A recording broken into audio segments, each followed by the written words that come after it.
Hello, my friends. This is our next activity. This is our thumbprint.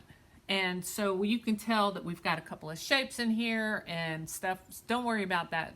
Let's start with the basics. And the basics are, what does your thumbprint look like?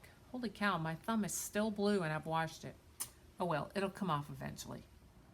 So for our thumbprint, we're going to hold our paper vertically up and down. We're going to use a stamp pad. Put your thumb right on the pad, just one time. That's good. And then down in the corner of the paper, push it down one time, pick it back up.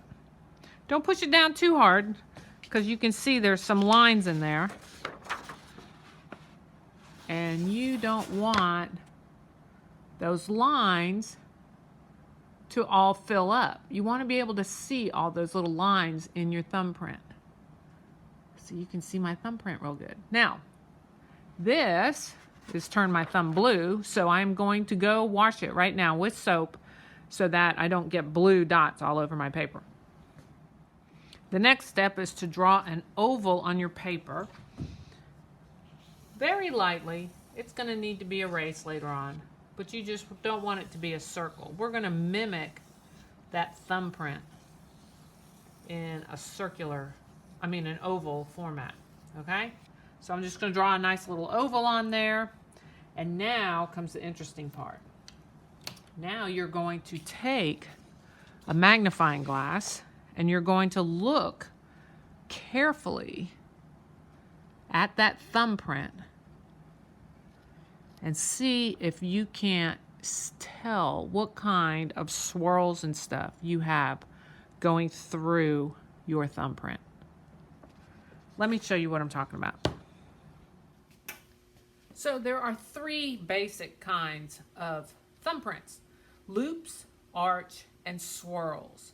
So if you look carefully at your thumbprint, some are going to be just a loop where it comes from one side, loops around, and goes back to the other side.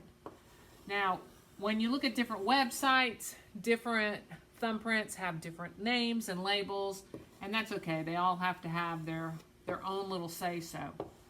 But for the most part, this will be it. I even saw one website where this was called a left-hand loop, and then if it came from this side, of course, that would be a right-hand loop. So, you know, there's just all kinds of different things.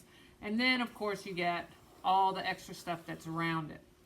Another kind, let's scoot over, is an arch. And that's pretty easy. It doesn't come back to the same side, so it's going to go from one side and arch up and go to the other side.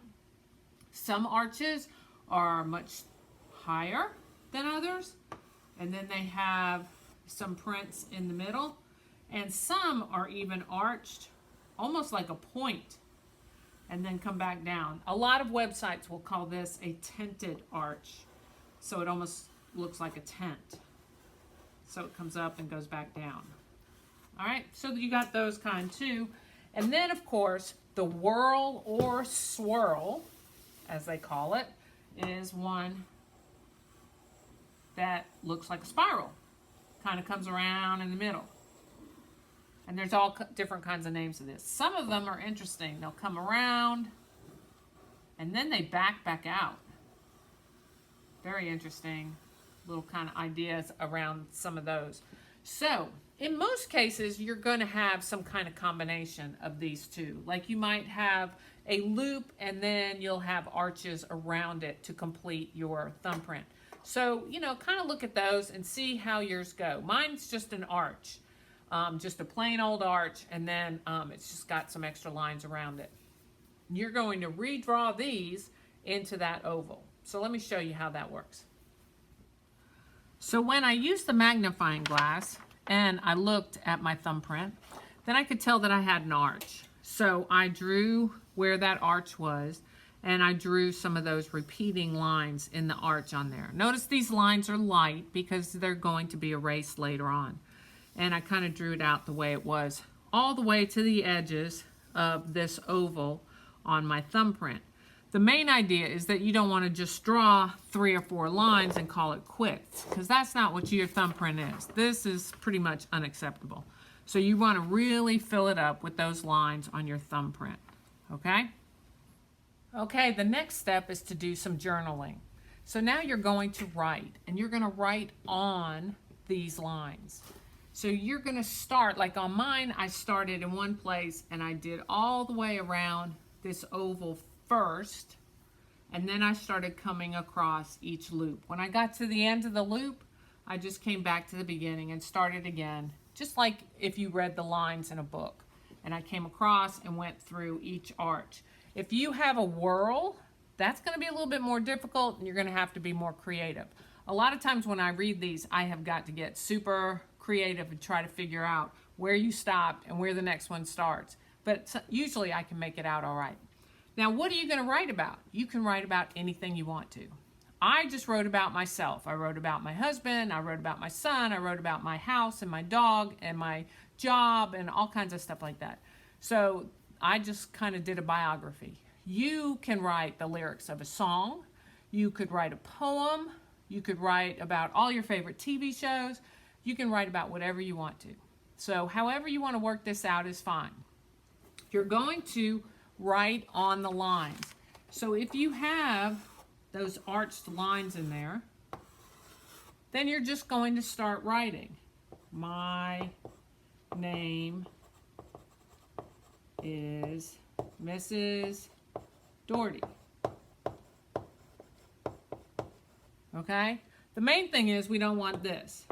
My name. Okay? That goes across too many lines.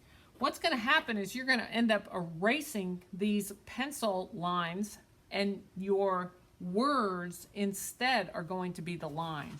So you want those words to be nice and small and tight so that they end up being the lines on your thumbprint.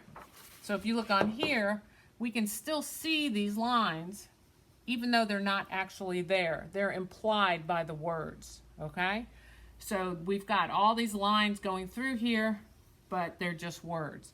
Now, some people like to start off with a pencil and then go back and start putting the Sharpie marker in there.